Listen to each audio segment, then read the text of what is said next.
ఏఎన్ఆర్ శత జయంతి.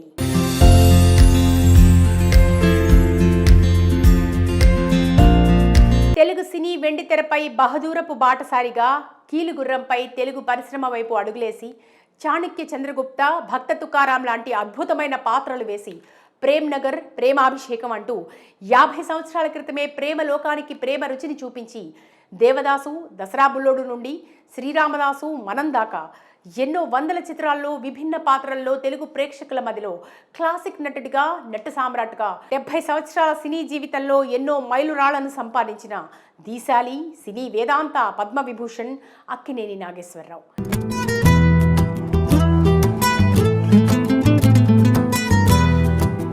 ఆయన శత జయంతి సందర్భంగా అక్కినేని కుటుంబ సభ్యులు హీరో నాగార్జున, కుమారుడు వెంకట్, నాగచైతన్య, అఖిల్, సుశాంత్ మరియు ఇతర ముఖ్య అతిథులతో అభిమానుల సమక్షంలో ఏఎన్ఆర్ 100 సంవత్సరాల పుట్టినరోజు వేడుకలు హైదరాబాద్లో ఘనంగా నిర్వహించారు.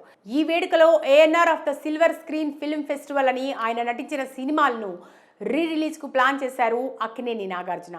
Heritage foundation, SFDC, national film archives సహకారంతో 31 నగరాల్లో ఈ ఫిల్మ్ ఫెస్టివల్ మూవీస్ విడుదలయ్యాయి.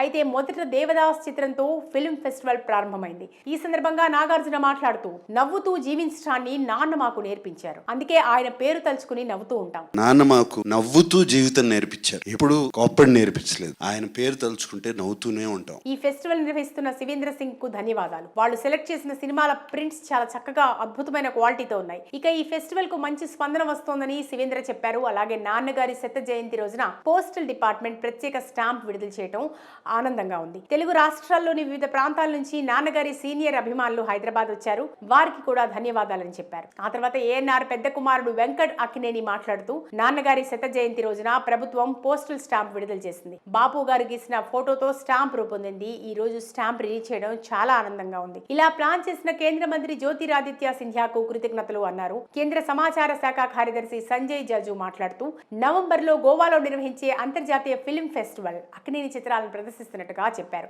ఇదిలా ఉంటే ప్రతిసారిలాగే ఈ ఏడాది కూడా ఏఎన్ఆర్ జాతీయ అవార్డును ఒక ప్రముఖుడికి ఇస్తున్నట్టుగా హీరో నాగార్జున ప్రకటించారు. మరి ఆ ప్రముఖుడు ఎవరో కాదు, మెగాస్టార్ చిరంజీవి అని తెలిపారు. మరి వచ్చే నెల 28న ఈ awards all India megastar Amitabh చేతుల మీదుగా అందజేస్తామని ఆయన తెలిపారు. ఈ సంవత్సరం ఏఎన్ఆర్ అవార్డు చిరంజీవి గారికి ఇద్దామని డిసైడ్ అయ్యారు. అక్టోబర్ 28న చేస్తున్నాం ఈ ఫంక్షన్. ఇకపై 2 ఏళ్లకు ఒకసారి ఈ అవార్డు ప్రదానం చేయనున్నట్టు వెల్లడించారు.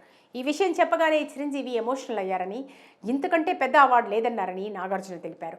అయితే తెలుగు చిత్ర పరిశ్రమలోనే కాకుండా భారతీయ చలనచిత్ర పరిశ్రమకు విశేష సేవలు అందించిన చిత్ర ప్రముఖులకు తన పేరుతో జాతీయ అవార్డు ఇచ్చి సత్కరించాలని అక్కినేని నాగేశ్వరరావు 18 సంవత్సరాల క్రితం తన పేరుతో జాతీయ అవార్డు ప్రారంభించి తొలిసారిగా 2006లో బాలీవుడ్ నటుడు దేవానంద్కి ఇచ్చారు. ఏటా క్రమం తప్పకుండా ఈ అవార్డు ఇవ్వడానికి టి సుబ్బరామరెడ్డి అధ్యక్షుడిగా 1 కోటి మూలధనంతో అక్కినేని ఇంటర్నేషనల్ ఫౌండేషన్ ఏర్పాటు చేశారు. ఈ విధంగా ఈ అవార్డుకు చాలా ప్రాముఖ్యత ఏర్పడిందని చెప్పొచ్చు.